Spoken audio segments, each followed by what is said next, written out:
poll tax, right? Which is why voter registration was initially added under the tax assessor collector branch, right? And combine them into this streamlined process that says it's a one-stop shop. If you're registering to vote, if you're hosting elections, right? If you want to learn more about voting, you come here instead of having these systems that are split, that each office was doing their absolute best. But when you have 5 different missions, right, it's hard to focus on civic engagement. And so the main priority is to focus on civic engagement, to bring voter registration and voting under one office. And now I am an appointed nonpartisan official. So before, where, you know, you have, for whatever, right, whatever reason, different parties, there's sometimes different political pressures that come with those elections. This is meant to be a purely democratic function now of saying voting is nonpartisan, and how can we support that as a county? Hi, Isabel. This is Ajay Durrani with Engage. You mentioned that you're going to be using new election machines. When will they be actually put into use? Which election? Great question, AJ. I have no idea. There's still, the county auditor is still in the contract negotiation process with the vendors.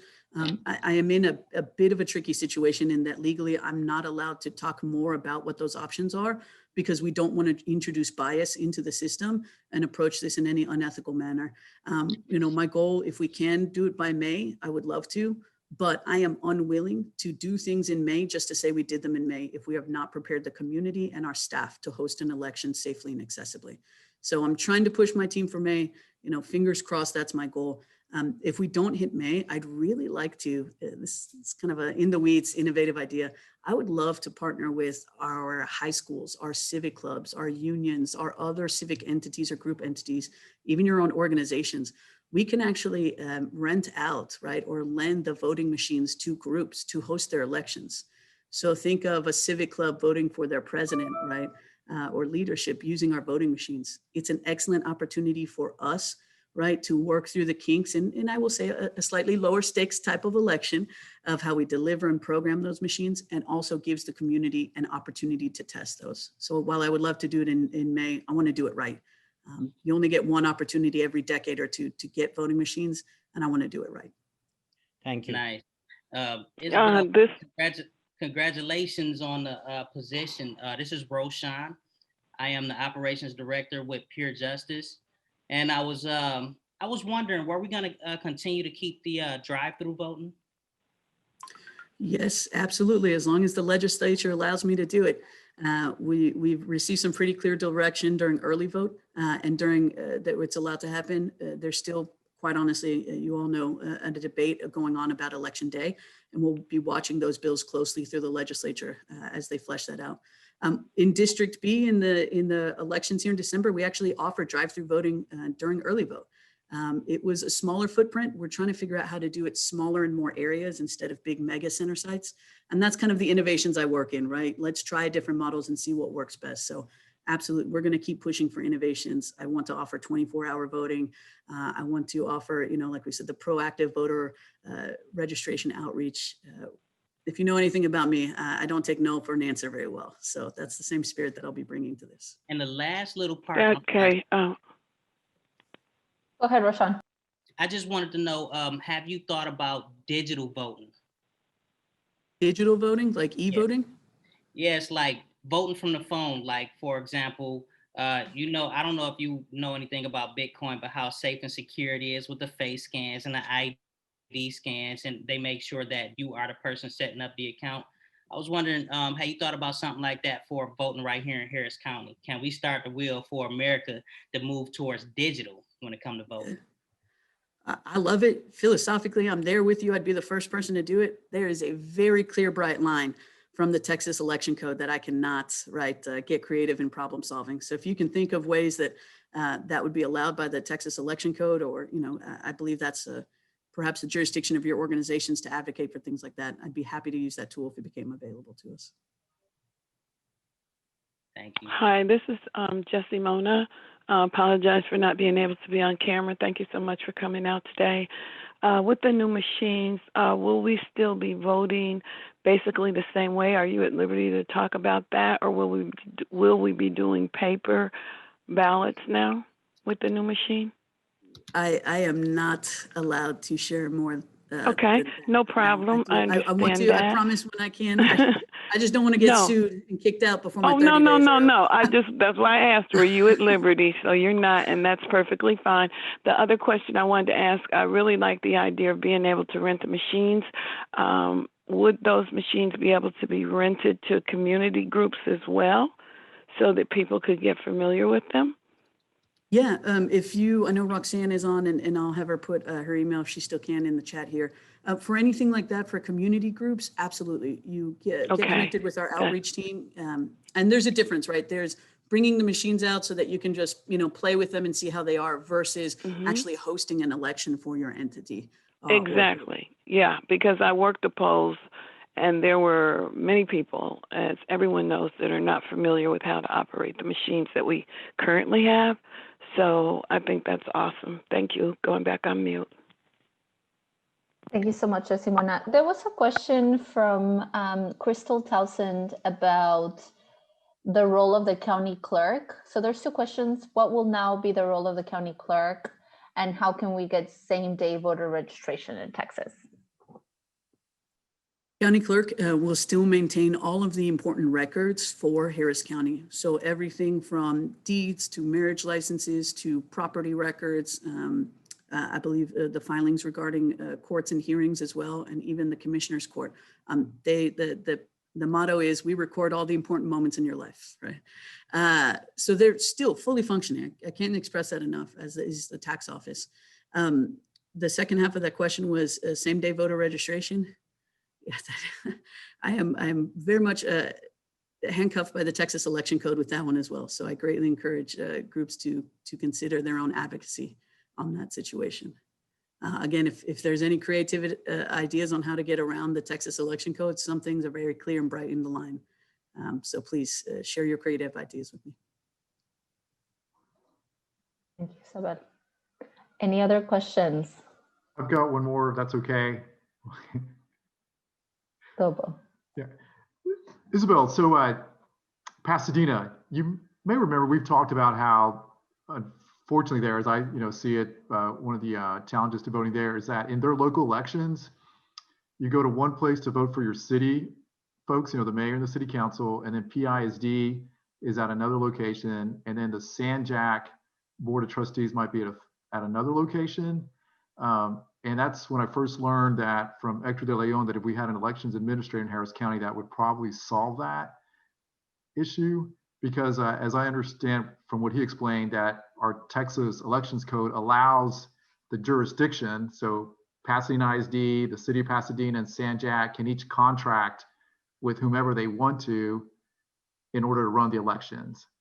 And so apparently, I guess the city may contract with Harris County, and the school district contracts with somebody else, I understand it. And if I'm mistaken, please correct me.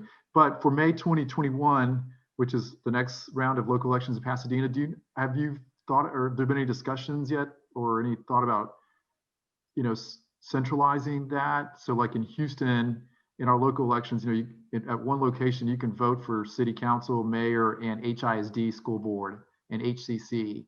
So has that come up yet on your radar? Yeah, so excellent example was the December runoff elections, were what you just mentioned. They were joint runoff elections. Each entity, so be it HISD, or let's take December, right? City of Houston for District B, LaPorte, and Beaumont. They all had to decide individually whether or not they wanted to contract with us to run their elections. So that means we take the machines out there, we train the folks, the teams to run the elections, et cetera. We do it all as if you see it today. Or they can decide to rent the machines from us and host their own elections. And I think that's what you're hinting at, Bolivar. Okay. Bolivar, is that some entities do choose to host their own elections with our machines. It's an excellent question that I have, and I need to get updated. Under the elections administrator, there are different rules. One, for example, is that in the past, though they didn't do this, right? Harris County Clerk could deny hosting an election for an entity that wanted it. That's no longer an option. If any entity wants us to host their elections, we have to do it for them, big or small, which I'm happy to do, by the way. For the point you mentioned, right, it's easier for us to host those joint elections and therefore offer, for example, countywide voting. So that is the pitch. We've got meetings set up in January with those entities to make that pitch to them, right? here's what we can do, especially with these new voting machines. It may not be something they're familiar with in the past. If we can make it by May, right, they're going to really want to come under us.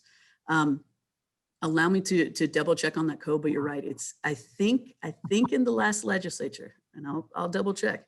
I think that there was a workaround from that, is that you can't host, right, your own elections at different voting centers. However, if hosting a primary, that's why Democrats and Republicans, we always try and negotiate with them early on, that they do have the option to do whatever they want. So it's a tricky situation. So short answer, I want to host joint elections. Complex answer, it's up to them to decide if they want to buy into that. And that's my job, is to convince them it's a better idea. Well, my personal opinion, hopefully they'll take the smart route and go with you. But thanks, I'm glad to hear that at least we're closer to that now with your office. Thanks. Sorry, it's not a better answer. We're at the mercy of the entities. Thank you so much, Isabel and Roxanne, for all of your work, not only this year, which felt like many years, but also in your in this coming year and moving forward. I know that we will continue to have conversations, like Francis mentioned on the chat, with you and with your team. So if folks are interested, Francis has put in there Veronica's email and my email as well, so that we can also connect you to all these conversations as they happen. We're very excited for you, and we look forward to all of the great work that we will be doing alongside you. Thank you so much. I see claps, so I'll clap. Thank you, Isabel, and thank you, Roxanne. Awesome. Thank you, everyone, for your questions. They were really helpful for me as well. And so now we're moving into the part of the conversation about what we actually did during this election season. And this is going to be a big part of the agenda today, because we want to share back with you what you've shared with us and all of the work that you all and us as a collective have done. And so with that, really briefly wanting to share our initial goals when we were thinking about the elections, and we were thinking about what this would look like for Harris County. And so for us, what that means is having long-term goals is to have communities, Black, Latinx, and Asian American Pacific Islander communities having voting registration and voting rates proportional to their populations in Harris County. And specifically for this election, wanting to make sure to get first-time voters and low propensity voters out to the polls. And then, of course, having safe and accessible elections in our county, which you were an instrumental part of that. And so, of course, this goal, like Francis mentions, is include youth, and we will see that in the breakdown that Blanca and Melissa will provide for us. And just by the numbers, we had so many meetings and so many great trainings that you all participated in. We had 28 trainings, phone banking, text banking, about voter registration, voter mobilization. We did a Defend Democracy training that taught us how to really focus on one specific role at poll monitor or at poll sites. And we also had different training on lobbying and vote by mail. So we did a lot in a very short amount of time, and grateful for the 40 partner organizations that were involved and activated as part of these efforts. And with that, of course, the other big part was our safe and accessible elections, and working with the county clerk to ensure that folks had access to polling sites, folks were bringing up issues that they saw in their communities, and that we had the communication and the resources and infrastructure to make sure that people were getting to the polls in a safe and accessible manner. And on election day, I know we had so much coordination going on, and y'all were the ones at polling sites and monitoring what was going on. And Oscar and I say that it was a very slow day for us, but I know that that's a good thing because we were planning for other scenarios. And so I'm very excited to share just a snapshot of how many locations y'all were at. Over 39 polling locations throughout Harris County. Nabila and Engage, they were at 8 mosques. We had a lot of folks being at TSU, Bayland Community Center, UH, Sunnyside, so many different polling sites where you all were spreading joy, helping folks with information, giving out snacks. There was a mariachi at Ripley House. So much happened in one day that we were very excited to be part of your efforts, and we were happy to be able to coordinate. And thankfully, we had a very safe election. And I'll pass it on to Chris, who's going to talk about content for our work. Yeah, a couple things here. We couldn't keep going without acknowledging the help that we got from Olan de Leon, from Angie, from Stephanie, from people at TCRP like Julian, who helped out with some of the content that we were able to push people to during some of our digital campaigns, our paid digital campaigns. That's right. If y'all haven't checked these videos out, you can still go to houstonaction.org/vote or vota to see the English and Spanish versions of these, and also the League of Women Voters, who of course puts together their voters guide. We wanted to make sure we had these resources, and we're so happy to have you all be able to help out with these. Next slide. As part of those campaigns that I mentioned, we saw a lot of impressions and reach, some solid click counts. I won't read all of these out here, but in partnership with the Brennan Center, we were able to do some voter education, particularly around mail-in ballots, as well as some drive-through voting and multiple options that the Harris County's clerk's office was able to afford Harris County voters. The voter registration campaign, which I know many, if not all of you are familiar with, that we pushed out over 5 million ad impressions, reaching over 150,000 people, and seeing clicks through nearly over 24,000 votes. And then on the voter mobilization side, where we were really doubling down on the impressions to make sure that everyone was up to speed on exactly when, how, and what to expect when they vote in Harris County. Next slide. Reaching over 300,000 voters, incredible. We saw this come through in terms of traffic to the various places that we'd send people. Of course, we send a lot of people directly to the Harris County Clerk's office, so we don't have the figures for that exactly in terms of who went that way, but we can see that this election versus the previous election, it's a significant change in the amount of folks accessing information about the elections. And then the next slide. In particular, we saw the folks who visited the page for more information on requesting voter registration applications. A lot of traffic to the H-Town Votes page as well, which we thought was good to show all of that work across all the different groups and people using the hashtag. And then we saw our pages in Spanish also receive a fair amount of traffic for this period. Next. I'll pass it on to, I think, Oscar to talk a little bit about the work that artists did as part of the H-Town Votes campaign as well.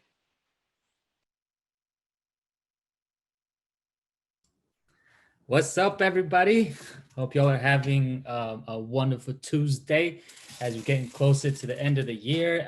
As y'all heard, a lot of amazing work has happened this year, and we actually have a good number of artists on the call. Feel free to introduce yourselves in the chat, so that way people can get to know who you are and the work that you've done.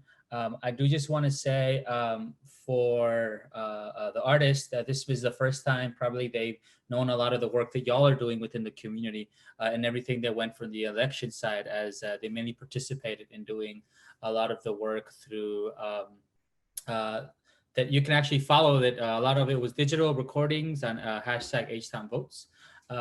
And through this H-Town Votes Collaborative, we had funding. We had 11 different artists with different artistic backgrounds, and then they actually learned a lot from the trainings that we've been doing with C3 and C4 work, They actually connected with some election work, and especially the C3, C4 learnings were big things that they talked about one of the biggest challenges of doing this work, which was a new thing. And the only reason I bring that up is because we actually are really grateful and hopeful to continue working with artists and building these relationships with all of you on the call.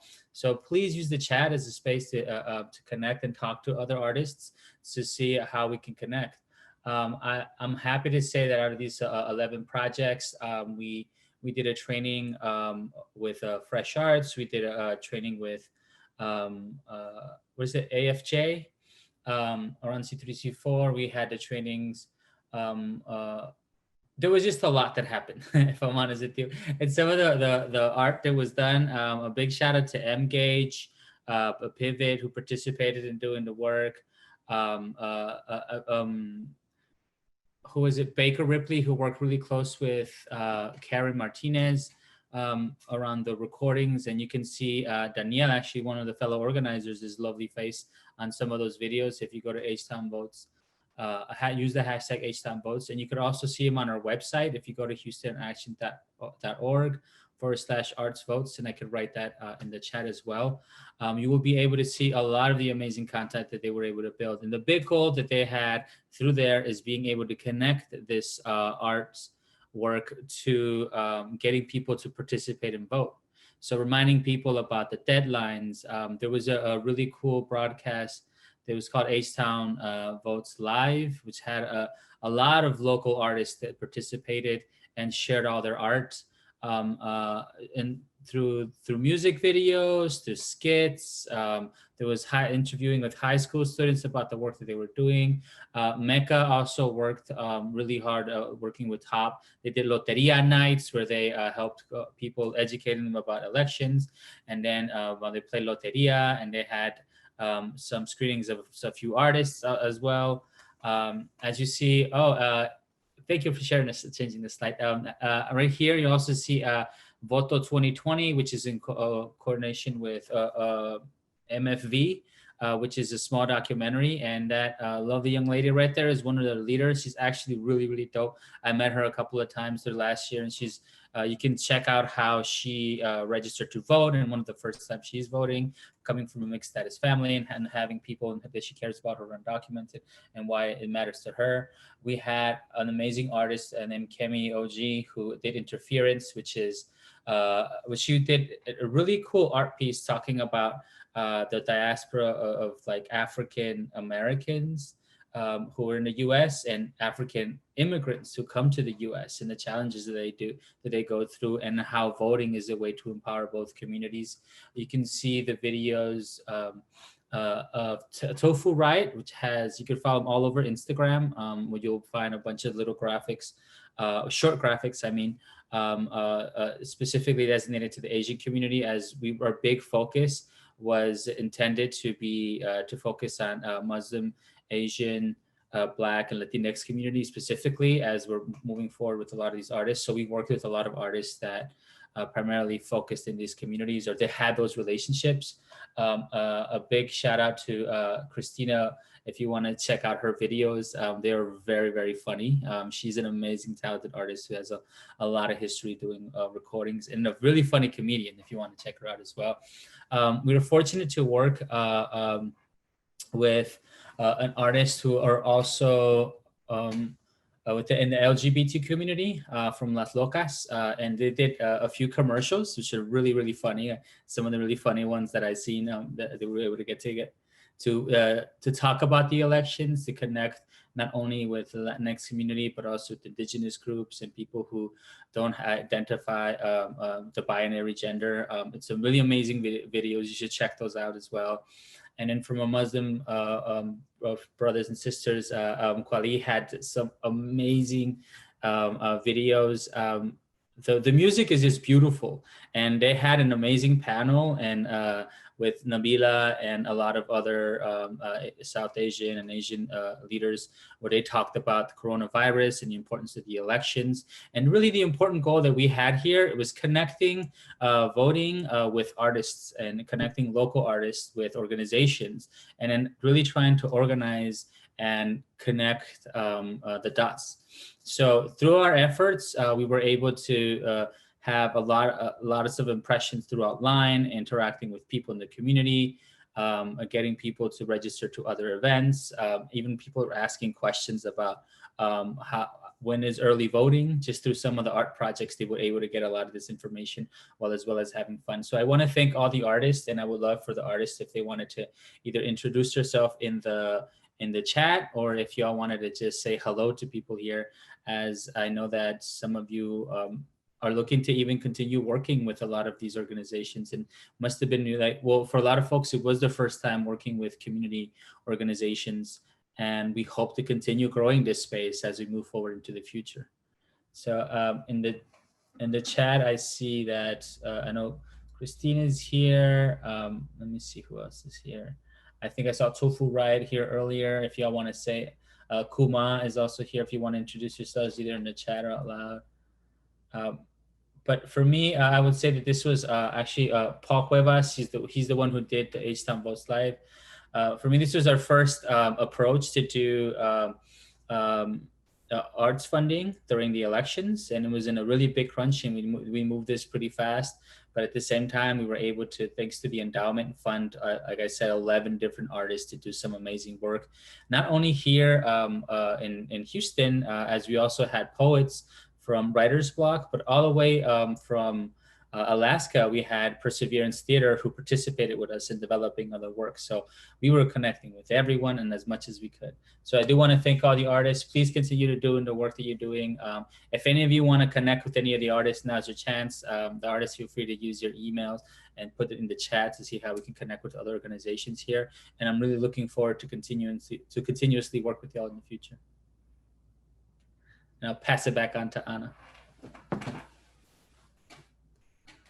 Yes, thank you also to Andrea Safos on the call, and just the vision for how we bring all of this amazing work together and how we move forward, because this will be the first of many of how we can integrate artists and organizing as one beautiful continuous work. And so very excited. If you haven't checked out this page, please check it out. It's really amazing, and we're very happy that the artists are here with us today. And thank you, Oscar, so much for also your work and everything that you did. So I'm going to pass it on to Blanca Espinosa, who leads our data work, as well as Melissa Marshall from Rice University. And they will walk us through our efforts for our campaign. And I know that there will be disclaimers about some of the data that's still missing, but Blanca and Melissa, the floor is yours. Hi, everyone. Good to be here with all of you. I will be showing a little bit of the numbers together with Melissa. Melissa's a professor with Rice University, and she and her students are helping a lot with data analysis, right? They're working a lot on this. And again, as Anna mentioned, we are going to be doing a lot of trying to give a lot of context, right, for the data, and disclaimers as well on the data. So one of the first things, right, is like whose like data we're working with. Like, for instance, we're trying to get some data analysis for the partners who were using Houston Action Systems, right, like Avenue, like Houston Justice, H-Town Power, in the work that they did right there. But also we have other partners who did their work pretty much on their own, right? Like DFN, like Move, Jolt, right? They were running their own programs separately. It's still a part of like the C3 work that was being done through the county. So it's a mix of groups that, I mean, of course, all of you that are right still probably working on some of this to get our data in place. Now, as a disclaimer, we don't have all the data. We don't have all the data from all the partners. So if you haven't shared your data, please share it. For those of you who shared your data, let's say within the last week, it is not included here. We are only using data from folks that shared the data as of the end of last week, right? So we are working with a subset of, like all the data that will be collected. So this is a work in progress. We are not done analyzing data, right? So I would say again, another disclaimer for this presentation is that you might have more questions than answers at the end of it, right? And that's not necessarily bad. I would say that is good. Like I said, this is a work in progress. We're still working this, Melissa and the students. This is something that we're probably not gonna be done until, I don't know, the end of January, looking at all of these numbers. So who were we like targeting through these elections? As it was mentioned earlier, right? We were targeting communities of colors. Some of the groups, right, had specific groups, communities they wanted to reach out to, right? So some of our groups were targeting specifically young people. Some of our groups were targeting specifically Black folks, right? Some other were targeting Latinx communities.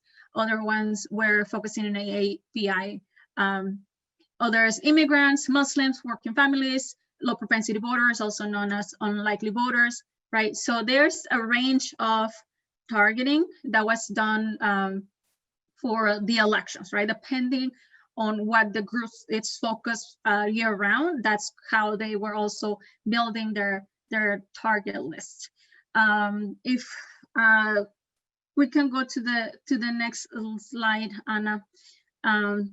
So again, right, this is partial data, right? So this is our cumulative work. These are the numbers, but we don't have everything yet. And I do want to mention, right, like for instance, we were able to reach out to 157,000 people through our program of voter registration outreach, right? This is the data that we have access to, right? There's a lot of data that happen online. Not only are we like yes, we're missing some data from some folks, but there's data we're never just gonna have. Like for instance, right, all the online engagement that was happening. There were like schools that were being, like targeted for voter registration. So I do want you to like keep in mind that there was much more done than what we have here, right?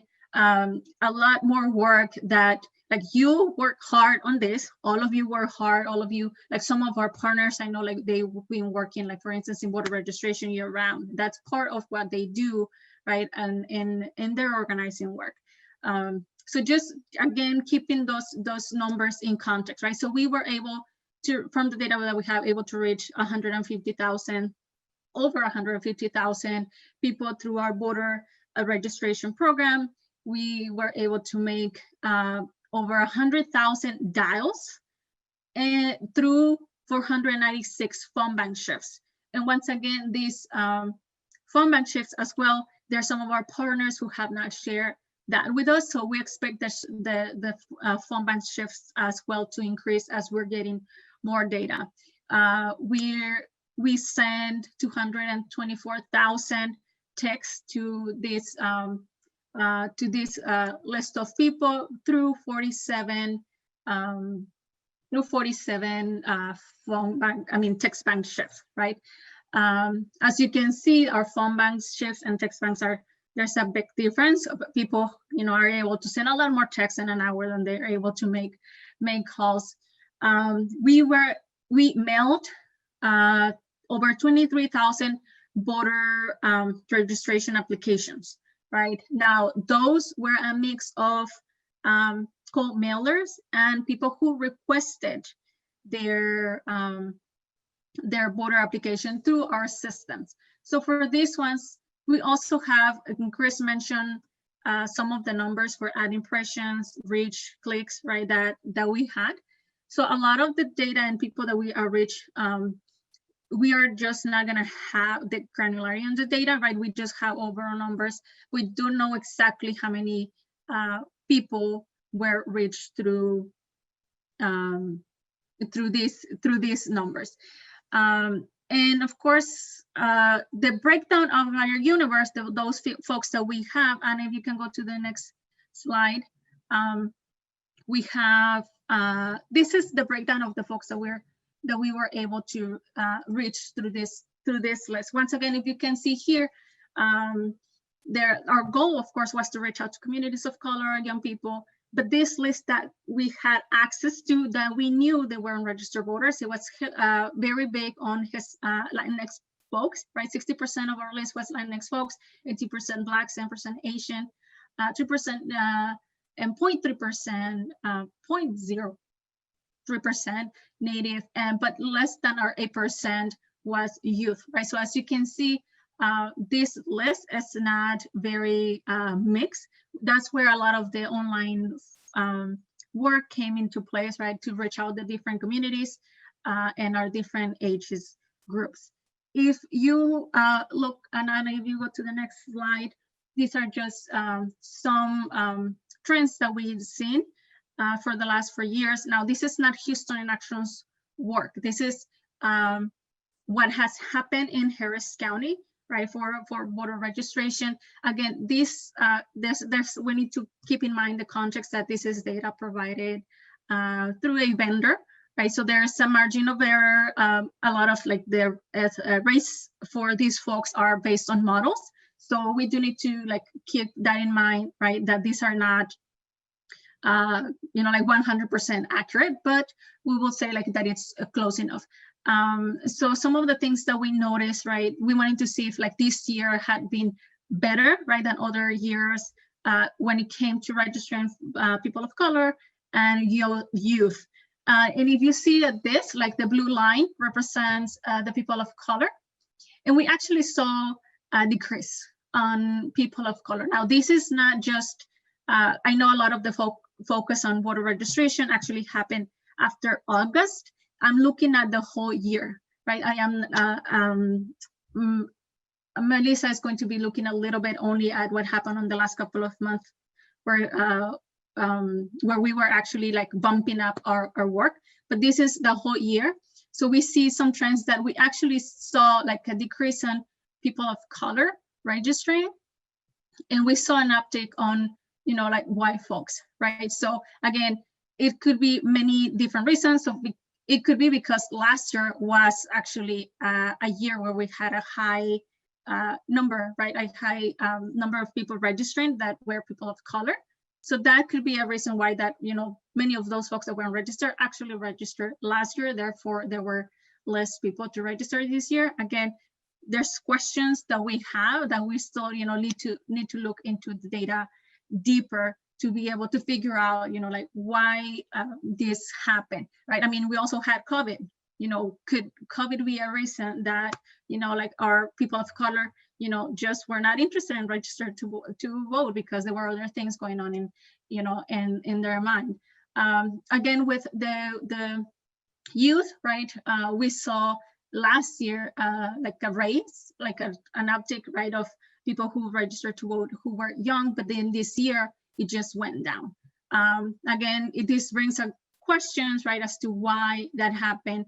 Now, it didn't go, if you look at the years 2017 and 2018, it stayed the same as those years. So again, this brings us to the questions of, what could have been that uptick? Some of our partners work all year round on voter registration. Could have, part of it that we can ask ourselves is, were our partners working heavily on voter registration last year as well, as much as they were this year or more, right? So that's something that we can, because we know that, people usually don't register because of the government. They usually register because there's communities like you all, right, that are reaching out to the community to get them to register to vote. Now, who did we register to vote?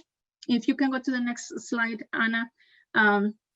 I just looked briefly at the, again, this is only focusing on those folks that we know that we were reaching out to them. There's all these other people that also registered that we could have reach out to them through different means, and we just don't have the data to back it up. So this is this very small set that we know for sure we touched them, right? Through a call, through a text. And we see, right, that most of the folks that we talk to and like where we reach out to them are Hispanics. Again, if you like go back to the list of people that we were reaching out, 68% of them was Hispanic. So it makes sense that these numbers that we're seeing here, it actually also has a higher number on Hispanics who were registered to vote. So from here, right, like this is how we did, like from the data that we know that Houston in Action partners, worked on. So Melissa is going to talk briefly on the next slide about what happened countywide within also those dates, those last couple of months for voter registration. Great, thanks, Blanca. I don't know who's controlling the slides, but we can go to the next one. So I, along with my team, who I want to give a shout out to because they are here, the students who are working with Houston in Action this year on a capstone project, Jennifer, Kate, Sophia, and Flora, who are really the worker bees behind a lot of the data that I'm at least presenting to you today. So we pulled out the kind of newest, the most newly registered voters, the people who registered to vote between August 13th and October 5th, this period after many of you who were working on the census kind of shifted to the voter registration to kind of see what that looked like compared to people who had already been registered. And some of those are the people that Blanca was just talking about. So just as a kind of note, she was showing you some data for newly registered people from the beginning of the year, so the calendar year, and that number was around 152,000 people. So that's a lot of newly registered people in Harris County. The number of the people who registered between August 13th and October 5th are about 28,000.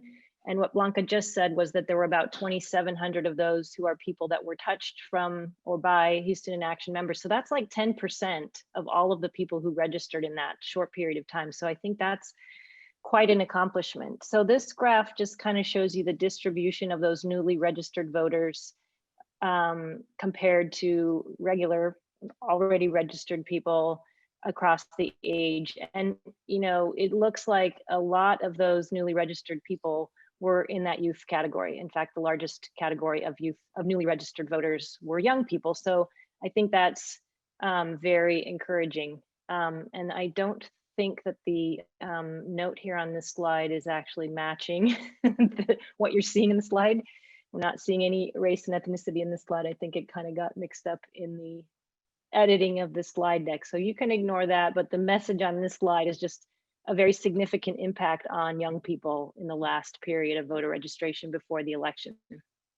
So let's move on to the next one, which shows geographically. So this is looking at that group of about 28,000 newly registered folks, young folks, sorry. That's not 28,000, but of the young folks who were newly registered, what percentage are young folks in the precinct? So this is kind of, if we wanted to know the highest concentration in Harris County of where young people were being registered, this kind of shows it. And I am not going to spend too much time on this. There are no labels on these areas, but I'm assuming many of you know which communities these are. So we'll move on, and we're going to have time at the end for questions, so we can go back and maybe talk about things that people may have more questions about at the end, and we can move on. Yeah, so this is the slide showing the, again, breakdown of the newly registered voters across both age and race. So this might be a little bit complicated, but we're basically comparing the distribution across racial and ethnic groups for each of these age categories. And what we see here is that for newly registered folks, African Americans, there's really no difference across the different ages, kind of equally distributed across people of different ages. White folks, there is a little bit higher, larger percentage of older folks among the newly registered, and it's really the Hispanic group where we see a pretty significant concentration of young people. So I think based on what Blanca showed you, this was largely one of the key targets of the voter registration work. So I think that's an encouraging sign right there. Okay, we can move on to the next slide. And I think we may be going back to Blanca. Yes. Thank you, Melissa. So that was voter registration. And once again, we're still continuing doing analysis. We still don't have all the data. We're still collecting it and looking at it so we can hopefully answer more questions, right? And be able to get like a deeper sense of, what happened, what are some of the things that we succeeded on. And I mean, one of the big parts, as you notice, right, was like the voter registration number like was lower this year than it was last year, right? And one of the things that we have in mind is, COVID that could have potentially affected, like the work. And also, like most of you and many organizations who usually work on voter registration were heavily working on census, right?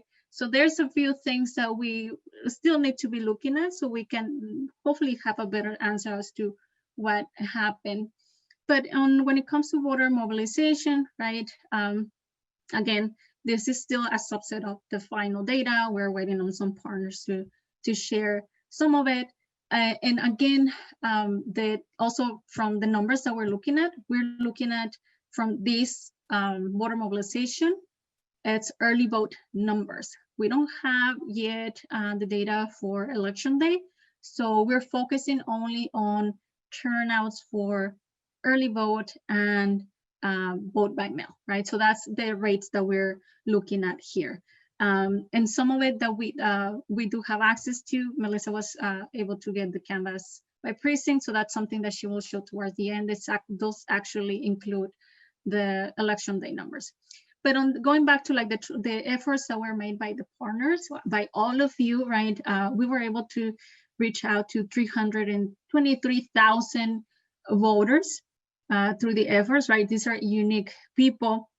We made over 600,000 dials through 1,200 phone bank shifts. As you can see, this number was much higher than the efforts done for voter registration. There was some of our partners were not working on voter registration. They focused solely on voter mobilization, so that could also contribute for some of these.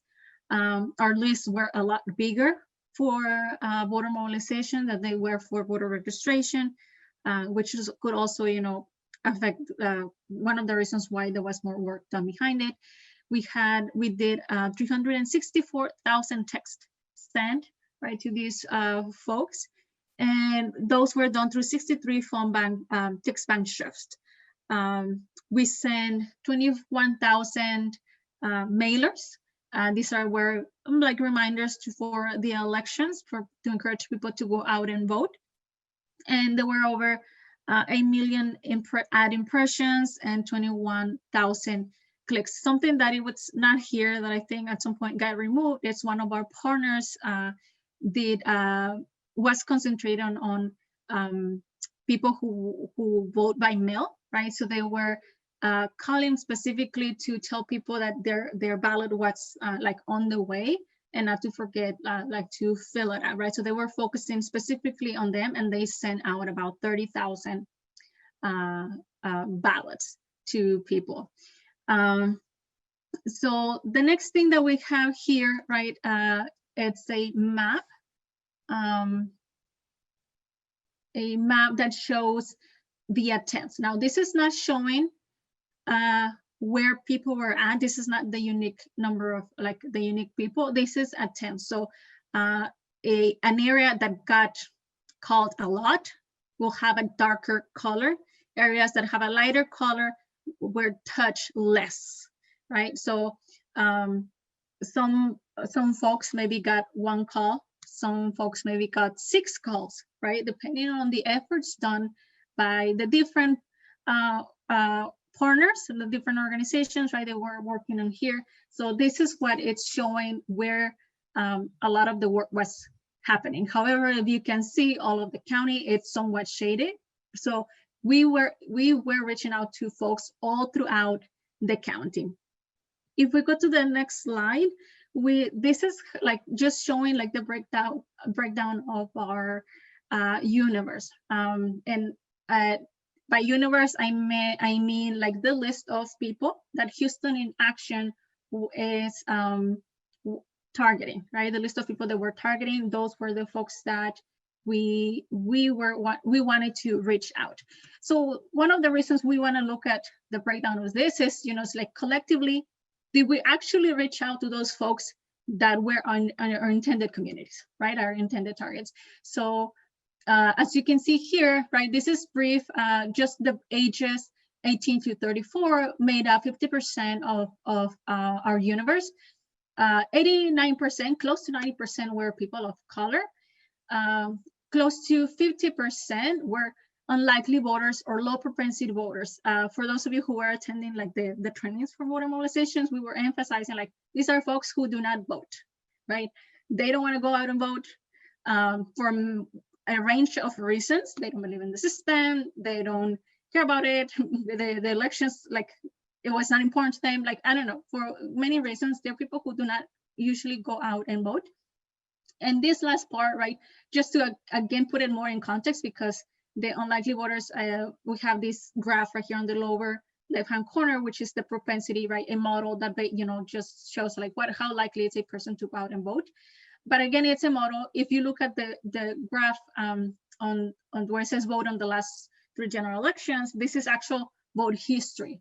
Of the last 3 general elections that we had, 60% had not gone out to vote, right? Did not go vote. So this is people, and again, this is general elections. Those are the high turnout elections that we have, right? So we were targeting folks that do not want to go out and vote. And that was very done purposely, right?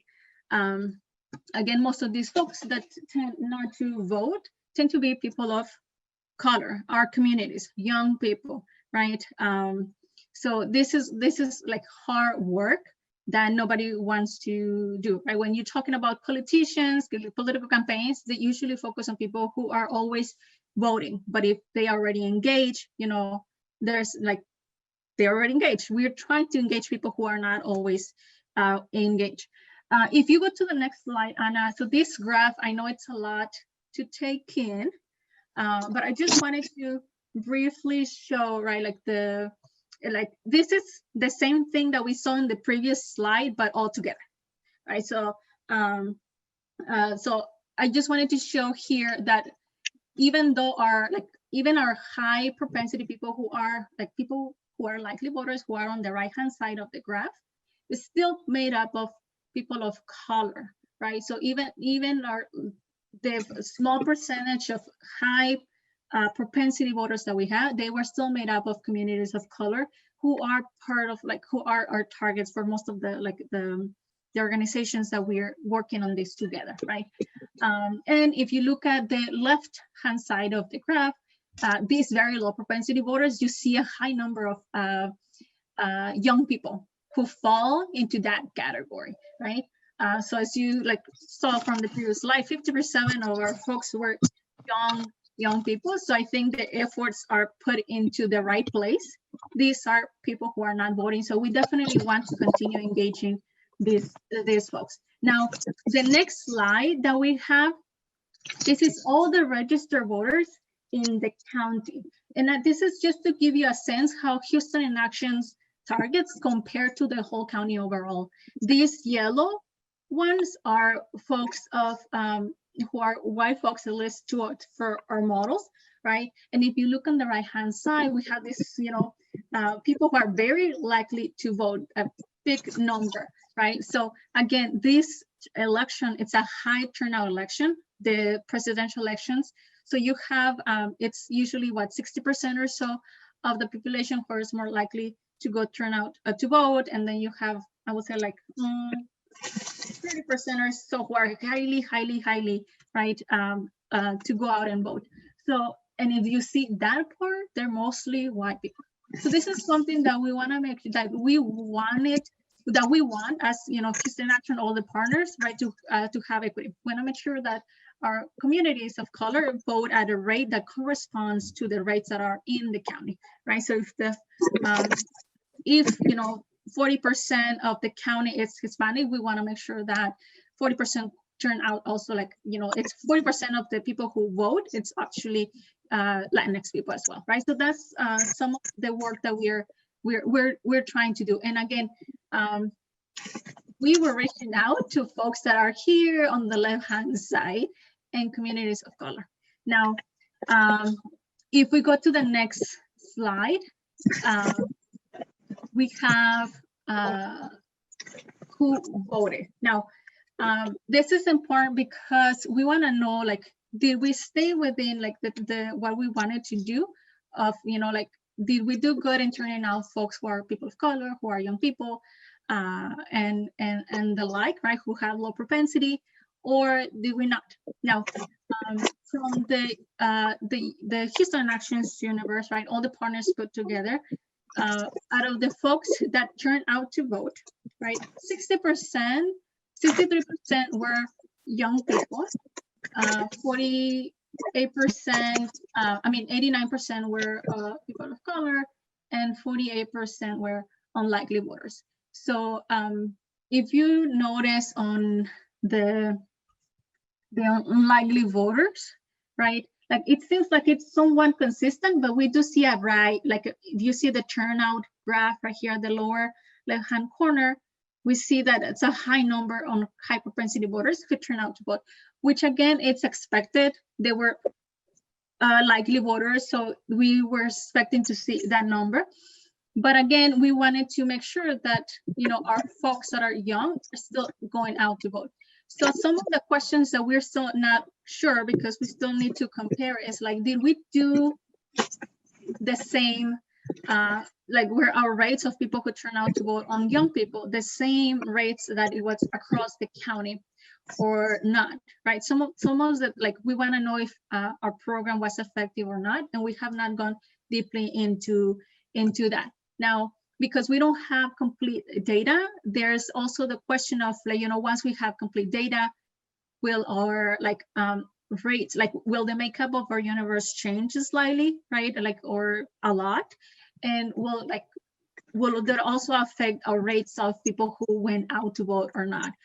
We don't expect the election data to make much difference, right? But we're still not sure. I mean, it was a small subset. It was, well, not small, 200,000 people. It's not small, right? But until we have a complete set of data, we'll never know, like, if we're gonna stay within the same rates or if they're changing. As of now, it looks like, we did good, but until we have the full picture, we're still not sure. And if you go to the next slide, this is what I wanted to show you. Again, these are our folks who we were targeting, right? All the partners that worked on the elections, who went out to vote. So on the right-hand side, as you can see, we do see a high number of, from our targets who were likely to vote, that of course turn out to vote. But we also see this trend on the left-hand side, right? That we did not see like a dip completely, right? It seems like it's somewhat consistent, right? How the rest of our folks voted. Something that I really like is that our low propensity voters that are right here on the left-hand side voted somewhat consistently at the same rates that did our sporadic voters, right, within our program. So I would say, like, that's a good sign. However, until we have all the data, we're not going to be sure, of how successful our program was. If you go to the next slide, Anna. So this one, it's something again that we need to go into depth. Our target universe, like Houston in Actions, partners, intended targets. Just overall, they had a turnout rate of 30.8%. Now, if you look at it, if you compare it to the county overall had a 58.8 turnout rate during early vote. That's like almost half, right? So we're seeing a big difference. Our folks, our intended targets, turn out at much lower rate. Now, this is not unexpected. This is actually something that we were expecting because, of course, once again, we were targeting a lot of, like, that was like the big chunk of our group, the people that we were targeting, low propensity voters, right? So while it's not unexpected, there's still the questions like, did we do better on low propensity voters than it was done like the previous years? Or just like through other, like, did we do better than other low propensity voters who were not necessarily reached out through like the Houston Action Partners, right? Or any like other grassroots organizations, right, who were not turned out to vote. So that's a question, again, that we need to answer, that right now we haven't, while we have some of the numbers, we don't have a clear answer. The general election, we have a turnout rate of 68%. So comparing this to the last couple of years, in 2016, there was a turnout rate of 61%, and in 2018, there was a turnout of 51%. So while overall in the whole county, there was an increase, I will say like it was still not as high as it was expected, right? In the turnout rate. So while it was great, I think it did. It was a little bit like, let's say I think we could have done better across the county, right? This was an election that it was very visible, right? So many of us who kind of like looked a little bit at numbers on how we're gonna do, we were expecting something slightly higher than that, and unfortunately, it didn't happen. Once again, right, we're gonna ask, we still have more questions and we're gonna be looking at more data, but one of the questions that Melissa's gonna go over right now, right, is just looking at where people were at. And if you can move to the next slide. And Melissa? Sure. So this one is actually the complete turnout. So this includes early, absentee, and election day voting. And just to see like where were the areas of high and low turnout across the county. So you can see, you know, really big pockets of dark blue around the corners, the edges of the county, but we also see some of those really high turnout precincts scattered around. And then of course, we also see some concentrations of low turnout, the yellow areas in, you know, particular regions of the map. So again, maybe some of you have questions or things that you might want to talk about further, but we'll move on to the next slide. And we tried to, with the students, get a little bit at kind of connecting the work that many of you spent a lot of time doing over the summer with the census. So if you recall, there were a set of 10 communities that were a target of some of this outreach for the Get Out the Count. And so we just highlighted, these are the kind of community areas. And this graph takes the total number of people contacted in each of the tracks. So we have the census, or not census tracks, sorry, the precincts within those communities. And just to kind of compare what was that outreach looking like, both in these communities that had been the target of the census work, and then some of the other, obviously the rest of the precincts throughout the county. So you can kind of just see that there is quite a bit of variation in the voter engagement work within these areas. And then the next slide, this is where we try to connect the dots to look at the turnout. So in this one, we actually aggregated, basically summed up all of those voter engagement contacts at the precinct level for the communities. And obviously some of them, like Pasadena, you saw there were a number of precincts in there. So this is just a bigger community area. So it's not surprising that there were many more contacts in that particular community area. And on top of that, the numbers you see are the actual turnout rates, the percentage of registered voters who voted. You know, we're not really able to say anything really firm in terms of a causal relationship, but just to compare the kind of outreach, the volume of outreach, the voter engagement outreach that was going on in the different communities across all voters, and then the actual voter turnout that we see in those areas. So we do have a lot more work to do, as Blanca has already said, waiting on some of the data, cleaning of some of the data, and would love to hear, questions that you might have, things that you would like us to look at, burning questions that you might want answers to. We're happy to, take some feedback or move on, whatever works best. So I'm going to leave it there. Thank you so much, Melissa and Blanca, and the RISE students and everyone that has shared data with us. This is obviously a reflection of the collective efforts, and I'm curious to know if there's any questions or any comments. I know that there was such rich conversation going on as you all were presenting, but if you have questions about this, please unmute yourself and feel free to ask. This is Tana. So this is great. So it looks like we need to do more work in communities of color, especially low density. Absolutely. We got a lot of work to do coming up in 2021 and 2022. So, and I know COVID had something to do with some of this, but how do we get communities of color to register to vote? And to how do we put the message out that will connect with them on issues? That's one of the big things, is how do we connect our community on issues that are important to them in the messaging? So I think we need to look at this more broadly on how do we get our communities to register and to the polls in numbers that are above record. Yes, thank you, Anna. Yes, absolutely. We want to do that. And again, right, like these communities are the ones who do not get calls from politicians. Nobody turns them out to vote.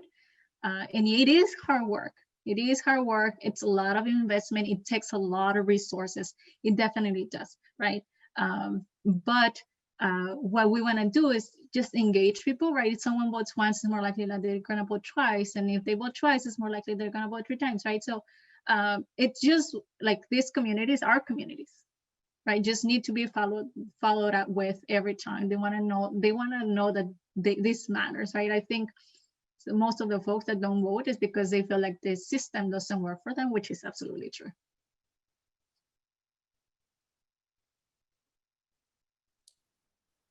Thank you, Tana.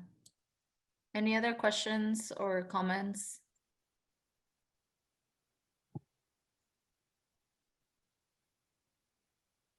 Awesome.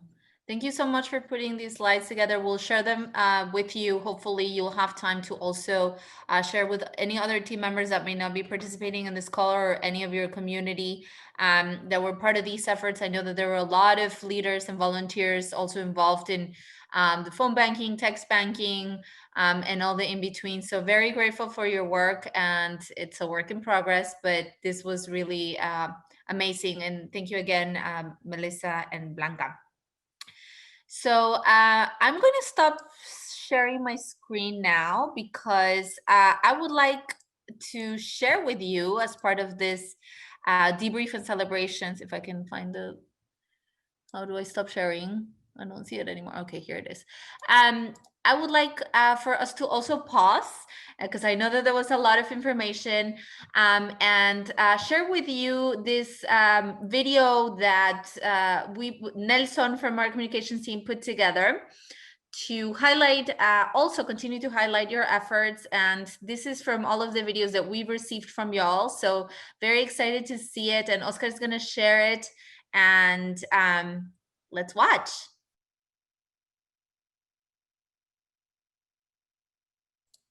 We can't hear Oscar.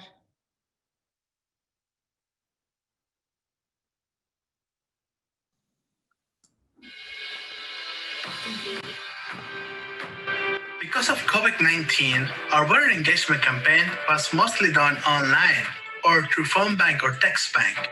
During our online campaign, we did a lot of Facebook Lives. We did informational Facebook Lives, we did community forums with experts on election topics, we did Facebook Lives during Election Day, and we did a virtual candidate forum. I found out people really care about the environment. They really care about what's happening in their communities and how their communities are being affected by policy. It takes just one person in the community to care enough to reach out to everybody else, or just to do it, to serve as an example to everyone else. And I'm happy to be able to make media for people in my community. In 13 of the 16 precincts we targeted, low propensity voters contacted by GCLC voted at least on par, but in most cases outvoted their precinct as a whole. Getting voters to the polls is our way of ensuring that our elected officials know that they are accountable to us, the voters. We will continue to build our organization and identify new leaders to work towards the common good of all.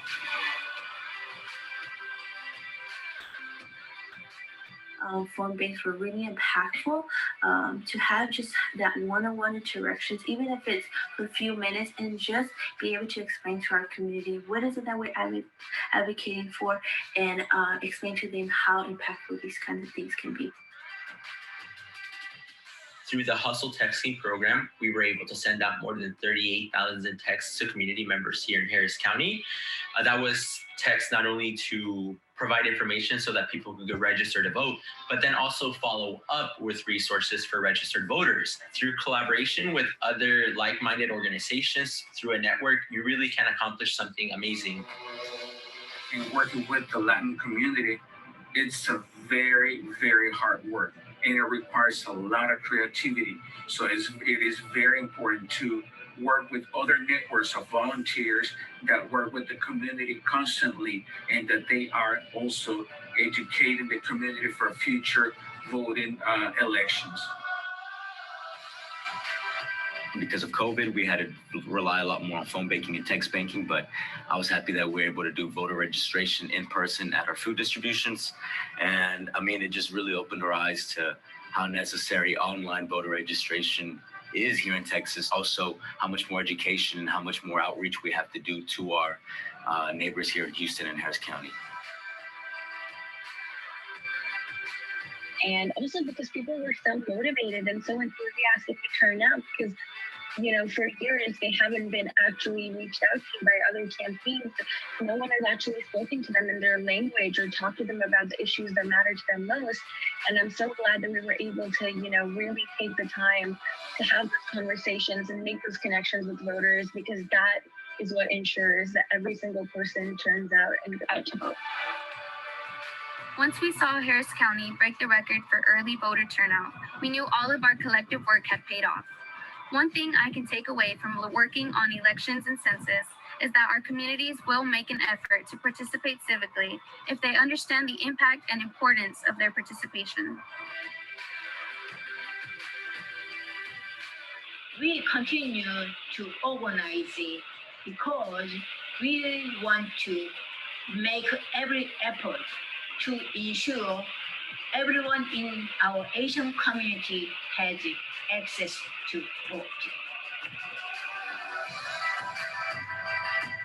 You know, the League of Women Voters has been empowering voters and defending democracy for more than 100 years. And that includes work leading up to the November elections. But here's the thing, we couldn't do it without the partners that we have here in the Houston area. We are grateful for them, and we're grateful for donors and volunteers and members as well. For election night, we hosted Loteria and Drag, an additional night not originally planned. To make this night more fun, we added drag queens in hopes of reaching the LGBTQ population. This event got the interest of national reporters that remained throughout the evening with us. One was from the New York Times. We are very proud of the work we accomplished in our venture.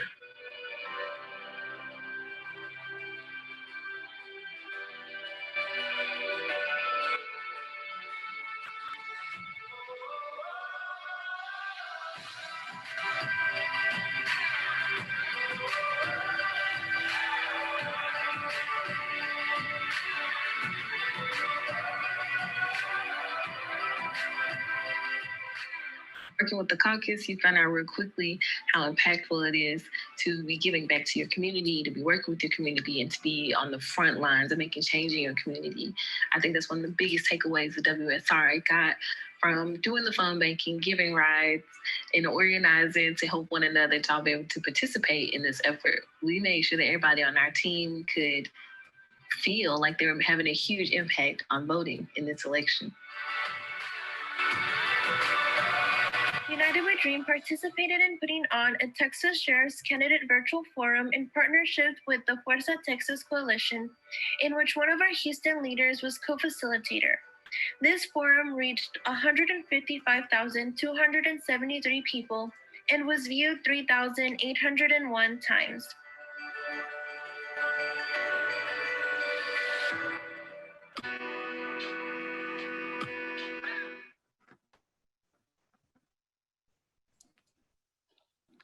What did you all think? Amazing. Amazing. That was awesome. I want that shirt, Roshan. Yes, Roshan. Everyone wants that sweatshirt. When should be back? This is the exclusive shirt right here. There was a question, yes?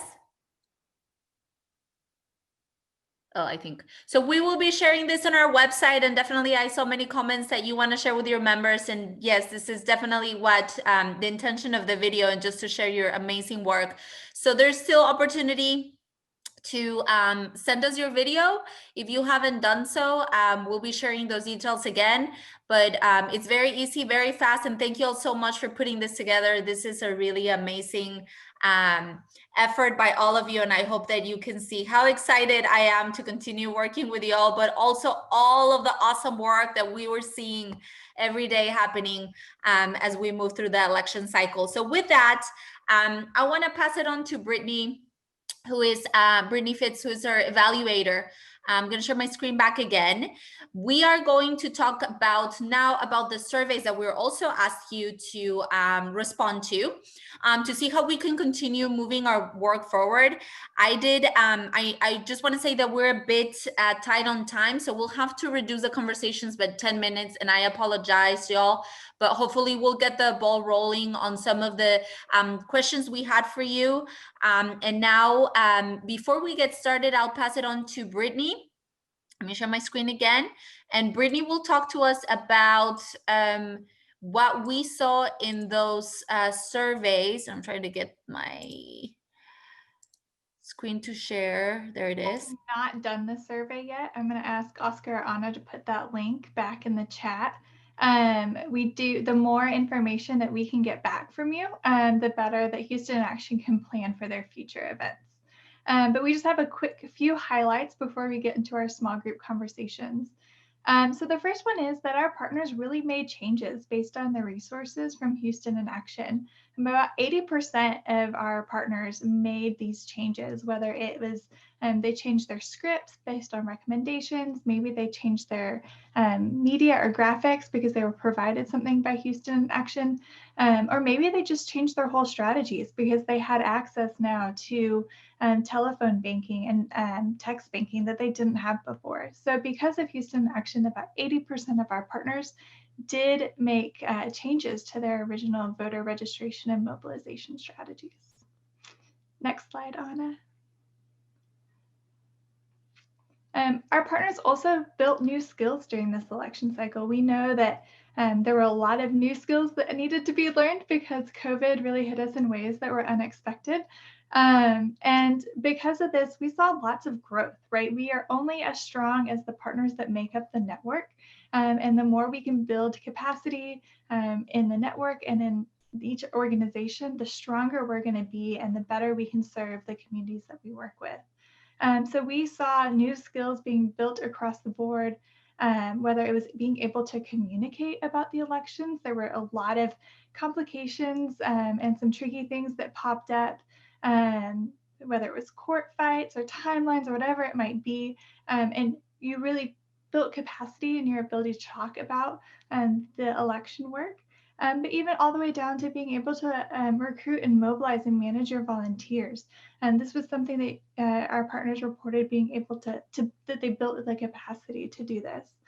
So really we saw growth not only in our network, but in the strength of these connections from our partners. We also see that Houston Action was able to contribute to everyone's work. And really we see this happening through tools and resources that Houston Action was able to provide, bringing partners to the table that maybe you didn't know about before. So building these new relationships and connections, and really kind of changing the strategies and the plans. You know, the whole idea behind collective impact is that we all work towards a common goal. And really, we see that the changes in planning and strategy really help shift everyone to focus on this common goal of mobilizing voters and getting voters registered to vote. And then the last question that I really want to focus on is that 94% of our organizations that responded to the survey said that they do plan to engage in the next election. And we kind of asked our partners, how do you want to engage? Is it voter mobilization, registration, outreach, training? But this is still kind of vague. And so we really, as we go into these small group sessions that Anna is going to break us out into here in a few minutes, or probably in about a minute, really, how do you want to be engaged? What is going to be useful for you? We know that the next local election is coming up in May. And what can Houston Action do as a backbone organization to keep this group together and to sustain the progress and the growth that we've seen through this last election cycle? So if you have not completed the survey, please go back and do so. Again, the more information we get from you, the more that we are able to plan accordingly in the future. I will kick it back over to Anna so that we can get into our breakout groups. Thank you so much. So yes, like Brittany mentioned, we want to have a discussion with you all about how do we move forward, and also getting feedback from y'all as we are here in the big group. We're also thinking about quarterly member meetings where we talk about all the things that we're all doing. So instead of having a monthly voter engagement working group, having quarterly. So I would love your feedback, and I know my colleagues would as well in the chat, if you think that that's a good idea of moving to quarterly. And Houston in Action is very fluid. So sometimes we like to do working group sessions. We like to do ongoing conversations, but we want to be really mindful of your time. So I'd love to hear your thoughts in the chat. If you agree with a quarterly meeting where we get updated on everything that we're doing, including the voter engagement work, and or if you want to continue having monthly sessions with this group. And of course, definitely want to create something that is we can all commit to and that you can manage, because I know that there's definitely different topics or different issues that you're involved in for next year. So please continue putting your responses there, as Oscar is going to put us in small groups. We'll have a facilitator for each of the groups, and we are going to be talking more about some of these results of the survey. And so I'll kick it off to Oscar, and we'll have 20 minutes for this conversation. We'll then come back. I was just telling my group that I was going to be kicked off and I wasn't going to have time to ask their question. So I'm going to chat it to you, Hunja and Pedro. But very quickly, was this a helpful exercise? I know there's never enough time and we had to cut it short, but we hope that we can continue to engage with you. So if we didn't get to the questions, to all of the questions, we will be following up with you. But in general, I do like the smaller groups that we can have conversations with one another. Is there anything else, any feedback or anything that some of the groups may want to share back out with the rest of us? I got a question. Since I got all these people from different organizations, but do anybody know where I could actually get one of those Harris County district maps with the zones and the zip codes and the precincts, like a big one? You mean printed? Yeah. The county office, clerk's office. We have a giant one in our office that we picked up at one of our local community centers. You can, yes, you can contact the GIS department from the county and buy it from them. Sometimes they do that. I haven't bought one myself from the county, but you can also, the ones that are in the government pages, the ones they already have, they're public. So you could also just take it to whichever printer and have that one printed out. Thank you. Awesome. And I see some of the conversation happening here in the chat. I do want to pass it on to Francis. We have 6 minutes left in the meeting. So just wanted to talk briefly about our next year. Francis? Yeah, so thanks everyone for the amazing year. It was challenging to say the least, but we made it. And I really hope that y'all have some good vacation, rest time planned towards the end of this year. And so just to give you a glimpse of what we're hoping to accomplish next year. So elections are definitely on our mind. We know that 2021 will not be as busy. So we're actually really looking forward to building a sustainable infrastructure for the coordinated work that we're doing.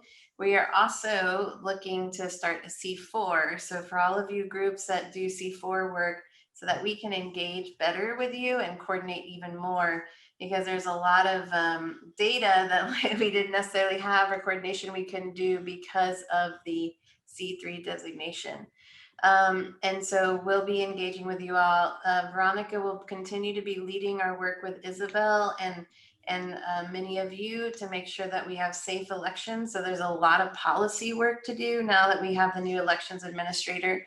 And especially in the work we did through the census and into the election, we want to continue supporting organizing as much as we can.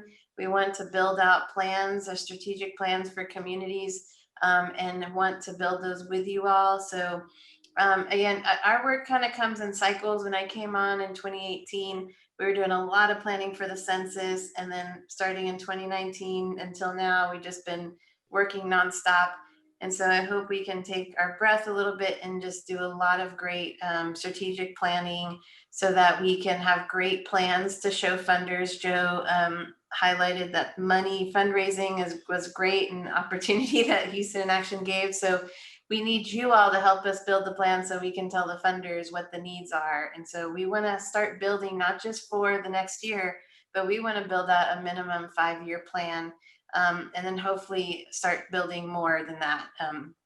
We're going to continue to have, well, someone mentioned legislative session and redistricting. Yes, that is huge.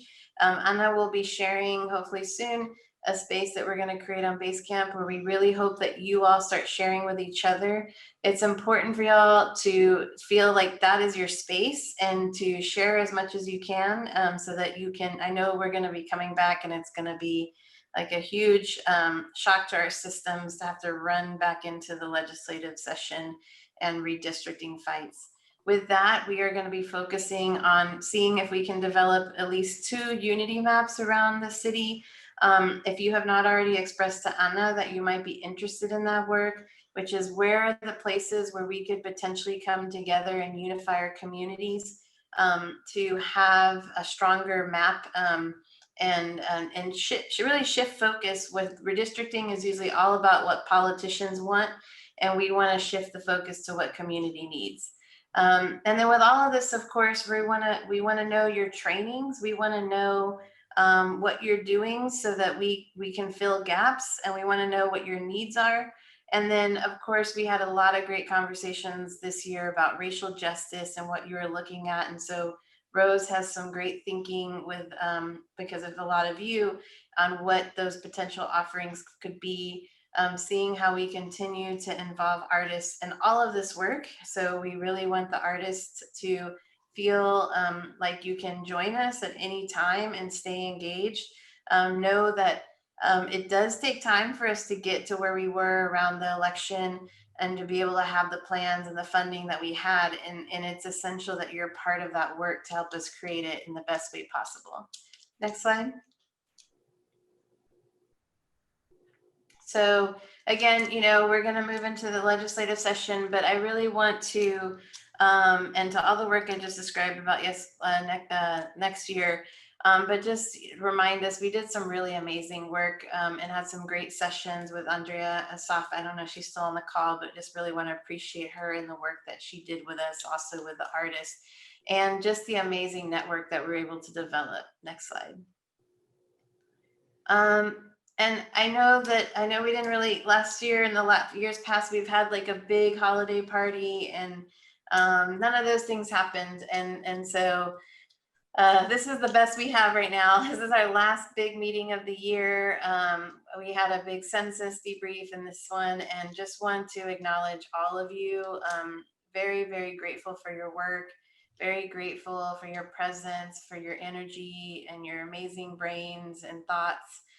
This is all because of you, and I know that we have some hope for 2021. Vaccines are starting to roll out, but we know it's going to take some time, and we'll see, you know, how long it takes before we can be in person again. So just know it's so great to be with you in this space. It's a little bittersweet that we're not in person, but I know we're going to make up for it so much when we can be. And as the staff was saying, you know, you have a lot of great folks that are really trying to support you. So please reach out to us, give us your feedback. If you weren't able to share on this call, let us know when we reach out to you what your needs are, what your thoughts are. We promise whenever we're asking questions, it's because we really do want to know what you're thinking. And I know y'all are very busy, so thank you for allowing us to bother you. But as you see, the data, I know is always painful to probably get a call about more data, and we want to improve all that. I just really want to appreciate Blanca for the work that she did to put all of it together and to get people on phone banks and text banks. And so we're here to support you and to continue the work. I think as long as we're in this together, we can't fail. So thank you so much. Have a lot of love for you all. I hope you and your families stay safe.